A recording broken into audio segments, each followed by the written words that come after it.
आज हम बात करेंगे जैम के बारे में। ठीक है, जैम क्या होता है?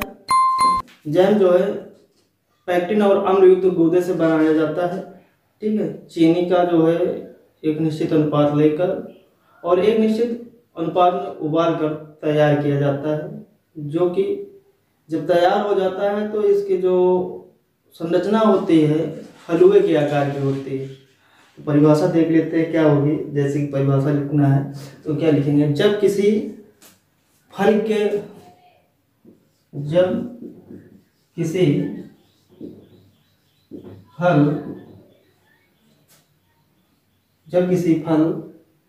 पैक्टिन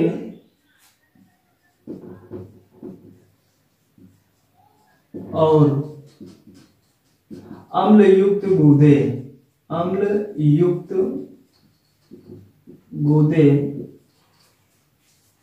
को एक निश्चित अनुपात,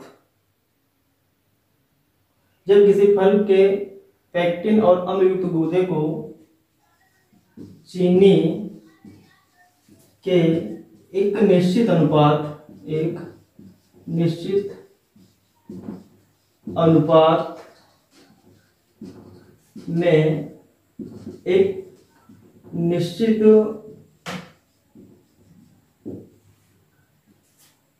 समय या अवधि कह लीजिए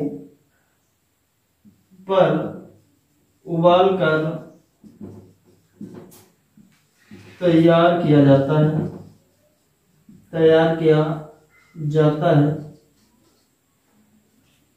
तो क्या होता है? तैयार उत्पाद क्या कहलाता है? आपका जैम कहलाता है। ठीक है, यानी कहने का मतलब जब उसकी आकृति जो है हलवे जैसी हो जाए। कैसी हो जाए? हलवे जैसी हो जाए तो उसे जैम की संज्ञा दी जाती है। किसकी संज्ञा दी जाती है? जैम की संज्ञा दी जाती है। सबसे इंपॉर्टेंट बात यह है कि जैम में क्या क्या यानी कितने क्या मात्रा होनी, जैसे कि पैक्टिन अम्ल युक्त गूदे को चीनी के एक निश्चित अनुपात में एक निश्चित समय तक या निश्चित अवधि तक उबाल कर जो है, जब तक यानी उबालते हैं तब तक उसकी जो आकृति है हलवे जैसे ना हो जाए तब तक उसे उबालते हैं, और उससे जो बना उत्पाद होता है वो क्या कहलाता है? जैम कहलाता है। तो जैम में बात कर लेते हैं फल की मात्रा क्या होती है। जो फल युक्त गूदा होता है, ठीक है ना, क्या होता है? गूदा होता है। तो उसमें गूदे की मात्रा कितनी होती है? तो गूदा जो है उसमें 45% होना चाहिए। क्या गूदा उसमें कितना होना चाहिए? 45%। इंपॉर्टेंट, ये पूछा जा सकता है। ठीक है, फल कितना होना चाहिए? 45% हो जाना चाहिए।